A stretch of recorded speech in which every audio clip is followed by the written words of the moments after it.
Hello, good morning students. इससे पहले हम लोग ग्रामर के चैप्टर में सेंटेंस पढ़ रहे थे। सेंटेंस में पहला चैप्टर था असर्टिव। सेंटेंस को जब दो भागों में बांटा गया था तो उसमें हम लोग स्थिति के आधार पे हम लोग 5 भागों में उसे बांटे थे। तो हम उसका पहला पॉइंट पढ़ रहे थे असर्टिव। असर्टिव में हम उसमें देखे थे जो असर्टिव उसे बोला जाता है जिसमें सब्जेक्ट, वर्ब और ऑब्जेक्ट तीनों ही आता है, उसे हम लोग असर्टिव बोलते थे। तो सर बच्चों उसमें देखो असर्टिव में हम सब्जेक्ट उस पिछली क्लास में आपको हम पढ़ा दिए थे, जो कि आपकी चैनल पे दे दिया गया है। तो आज हमने वर्ब पढ़ा है, क्योंकि सब्जेक्ट के बाद जो वर्ब आता था वो वर्ब पढ़ा रहे हैं। तो देखिए, आप इधर ध्यान दीजिए, वर्ब किसे कहा जाता है। वर्ब देखिए बच्चों, वर्ब का हिंदी क्रिया होता है। वर्ब एक्शन, जिसमें लोग काम करेगा उसे हम वर्ब कहेंगे। स्टेटस मतलब स्थिति, और पोसेशन अधिकार, ये तीनों जिसमें आता है उसे हम वर्ब बोलेंगे, उसे वर्ब बोलना है। देखिए बच्चों, अगर आप लोग शायद समझ गए होंगे, ही रन्स फास्ट, वह तेज दौड़ता है।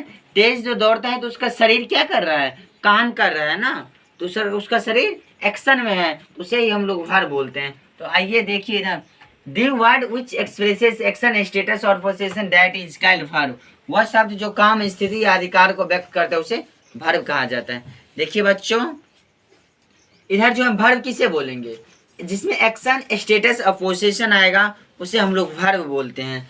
तो देखिए आइए, और यहाँ पे देखिए आप example, he runs fast. Run क्या है, रन मतलब दौड़ना हुआ। दौड़ना क्या हुआ, शरीर का एक्शन यानी काम करता है। तो एक्शन को हम क्या, एक्शन किस चीज में आया है, वर्ब के अंदर ना, इसे क्या बोलेंगे, वर्ब। कोई डॉट।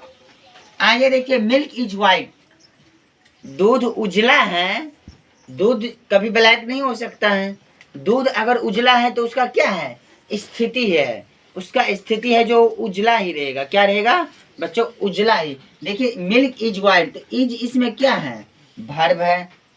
इज जो है वर्ब है, तो ये मिल्क इज वाइट, वाइट दूध जो है उजला है, ये क्या हो गया इसका, स्थिति। देखिए बच्चों, यहाँ पे स्थिति में अधिकार आया है, तो इसे हम क्या बोलेंगे, वर्ब। इसे क्या बोला जाता है, वर्ब। सॉरी, यहाँ पे स्थिति लिखा गया, तो इसे क्या बोलेंगे, वर्ब। कोई डॉट। आगे देखिए बच्चों, यहाँ पे ही हैज ए कार, वह एक कार रखता है। कार जो रखता है, कार पर किसका अधिकार है, मेरा तो नहीं है, आपका नहीं। जिसका कार है, किसका, जिसका कार है उसका क्या है, अधिकार। जिसपे जिसका कोई भी सामान पे जिसको अधिकार होगा उसे ही हम लोग क्या बोलते हैं, पोसेशन। पोसेशन को ही हम लोग क्या बोलते हैं, वर्ब। कोई डाउट। आप देखिए बच्चों, आपका अगला है वर्ब।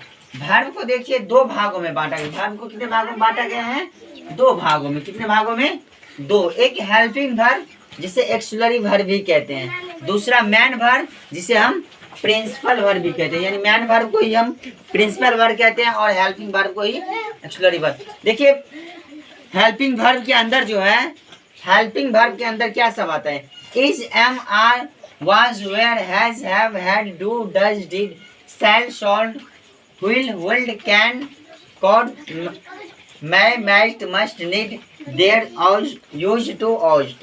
देखिए इसका हेल्पिंग वर्ब अगर आपसे कोई पूछे जो कितना है, क्या बोलना है, 24। कितना बोलना है, 24। कितना बोलना है, 24। अगर आपसे कोई हेल्पिंग वर्ब पूछे तो कितना बोलना है, 24। और मैन वर्ब किसे कहते हैं, गो, जैसे जाना, कम मतलब आना, रन मतलब दौड़ना, जंप मतलब कूदना। ये सब क्या हो गया है, ETC। ये सब क्या है, ये सब मैन वर्ब है। और ये क्या है, हेल्पिंग वर्ब। को ये हेल्पिंग वर्ब कितना है, 24 यानी 24। आइए, तो आप लोग शायद आप वर्ब समझ गए। आइए हम लोग स्ट्रिक्ट इंग्लिश करते हैं। The word which expresses action, status और position that is called verb. वह शब्द जो काम, स्थिति या अधिकार को व्यक्त करता है उसे वर्ब कहा जाता है। कोई बात दिक्कत, आज की क्लास बस इतना ही। आप, हमें विश्वास है जो आप वर्ब की क्लासेस जो है आप समझ गए होंगे। असर्टिव के अंदर जो सब्जेक्ट वर्ब ऑब्जेक्ट आता है वो आज वर्ब पे डिस्कस हो गया। अब ऑब्जेक्ट बच गया है, वह अगली क्लास में हो जाएगा। Thank you.